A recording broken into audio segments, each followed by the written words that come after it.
नमस्कार दोस्तों, स्वागत है आज आप सबका मेरे इस वीडियो में। आज के इस वीडियो में हम बात करेंगे एपीआई या फिर रेस्ट फ्रेमवर्क के बेसिस पे पूछे जाने वाले क्वेश्चन आंसर के बारे में। बहुत ज्यादा लोगों के ये डाउट थे कि सर हमने पाइथन तो पढ़ ली, जैंगो तो पढ़ ली, लेकिन हमसे कभी ऐसे क्वेश्चंस पूछ लिए जाते हैं जो कि एपीआई के बेसिस पे होते हैं, जिनको हमें नहीं पता कि किस तरह से टैकल करना चाहिए या फिर क्या क्या क्वेश्चंस वो उस दौरान पूछ सकते हैं। और मैं आपकी बात प्रॉपर्ली समझ सकता हूँ, क्योंकि मैं भी जब इसकी रिसर्च करने के लिए इंटरनेट पर गया था तो मुझे भी इतना ज्यादा कंटेंट नहीं मिला था कि कौन से प्रॉपर्ली क्वेश्चंस होते हैं जो कि आपसे पूछे जा सकते हैं या फिर आपको उनका आंसर किस तरह से देना चाहिए। इस वीडियो में मैं सिर्फ और सिर्फ 25 क्वेश्चंस के बारे में ही बताऊंगा जो कि मुझे लगता है कि मोर देन सफिशिएंट रहेंगे अगर आप सिर्फ उनको ही प्रॉपर्ली डीप में पढ़ लो। So now without just wasting any time, let's just start the video.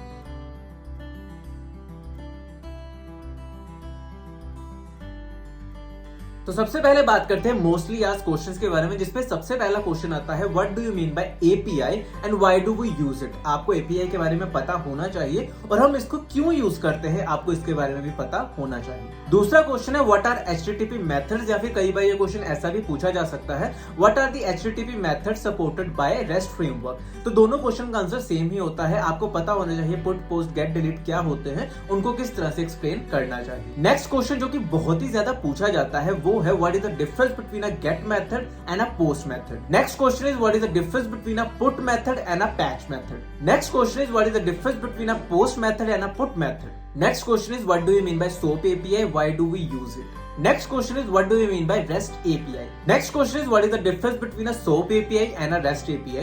Next question is what are HTTP status code? तो इसमें आपको नंबरिंग प्रॉपर पता होनी चाहिए कि 200 किसके लिए यूज किया जाता है, 201 का क्या मतलब होता है, 400 का क्या मतलब होता है, 404 का क्या मतलब होता है, एक्सेट्रा एक्सेट्रा। इन सब कोड्स के बारे में आपको पता होना चाहिए। Next question is what are the main component of HTTP request. Next question is what are the main component of HTTP response. Next question is can we use a get method a post method instead of put method to create any kind of resource।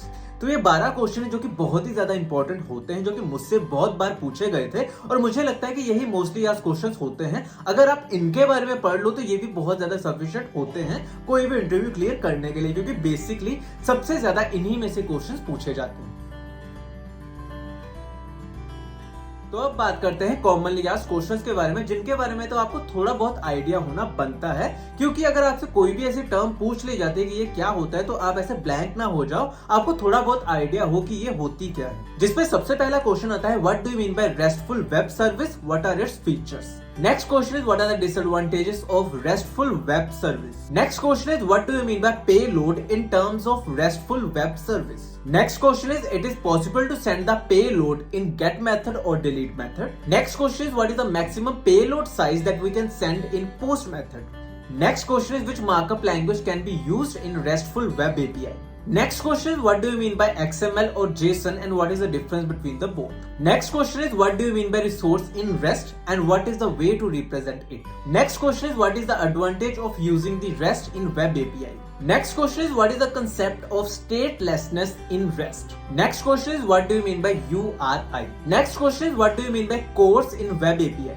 Next question is what do you mean by Postman, why do we use it. तो ये सारे के सारे question है जो कि API या फिर रेस्ट फ्रेमवर्क के बेसिस पे थे। आपको इन सब क्वेश्चंस के बारे में तो डेफिनेटली पता होना बनता है और मुझे लगता है कि ये मोर देन सफिशिएंट होते हैं। अगर आपको इनके बारे में पता है तो आप कोई भी इंटरव्यू बहुत आसानी से क्लियर कर सकते हो। कभी कभी अगर किसी का मन है एडवांस कंसेप्ट के बारे में पढ़ने का तो वो इंटरनेट पर जाकर पढ़ सकता है, लेकिन ये सारे बेसिक कंसेप्ट है जो कि मोस्टली हर किसी से पूछे ही जाते हैं और आपको इनके बारे में पता होना बनता है। और इन दी एंड जो लोग ये सोच रहे हैं कि इसके आंसर कब तक आएंगे, मैं उनको ये चीज कहता हूँ कि कुछ ही हफ्तों तक मैं इनके आंसर भी आपको प्रोवाइड कर दूंगा। लेकिन अगर अभी आपको अर्जेंटली इन सब के आंसर चाहिए तो आप इंटरनेट पर जाकर रिसर्च कर सकते हैं। तो इसी के साथ आज के लिए बस इतना ही। अगर ये वीडियो आपको अच्छी और इन्फॉर्मेटिव लगी हो तो इस वीडियो को लाइक और शेयर करना बिल्कुल भी मत भूलिएगा। इसी के साथ मेरे चैनल को जरूर सब्सक्राइब कीजिएगा ताकि मैं ऐसी ही वीडियोस आप तक और भी लेके आ सकूं। धन्यवाद।